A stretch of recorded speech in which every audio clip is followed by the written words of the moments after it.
Tha asigi tang ahumgi nungthil pung ahum taba matamda Lilong Tairen makhongda rikso thoduna lakpa MD Anwar Ali chahi 52 apokpa laikhidraba MD Nuruddin Lilong Yangbi Laikai Mioi asibu Garina Thomlambada Laikatnaraba matung laikhidre. Chennaba Meeoising Pung 32 faubagi Manungda Police na Phagadabani haina misi adugi matangda semkhiba JAC gi maikaidagi hairi. JAC gi convener oiriba MD Alimuddin thadorakpa cherol amada hai thogdok aduda Chennaba gari mapu adubu fabinaba numit adumaktada laikhidraba Anwar Ali gi loinabina Lilong Police Station da complaint tawkhi. Adubu police na fabidana lairiba asi rickshaw driver ni karisu tawroi khalibra. Police Department na mara lairaba Meeoising adu pung 32 faubagi manungda fabiduna logi oiba dandi pibidaba tarabadi JAC amasung club organization amadi miyamga loinana makhal makha kayagi khongjang changsilagani. Thogdok aduda Chennaba Meeoising adu athubada surrender tawgadabani loinana surrender tawtragadi police na fabiduna maralgi matungina dandi pibiyu amadi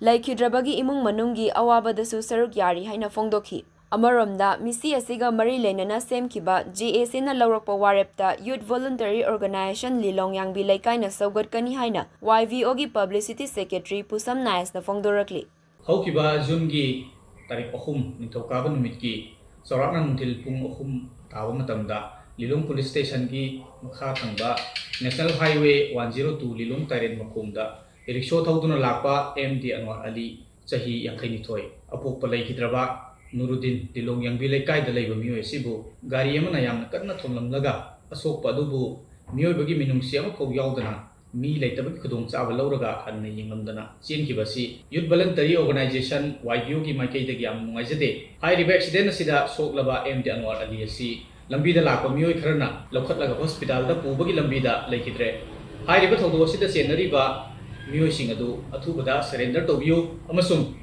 Police Department na atuba matamda phabiduna maralgi matungina dandi pibiyu amasung laikhidraba imung manunggi awabadasu YVO na saruk yajari amadi misi asiga mari lainana semkiba JAC na lorokpa warepta Youth Voluntary Organization YVO na sawatchagani.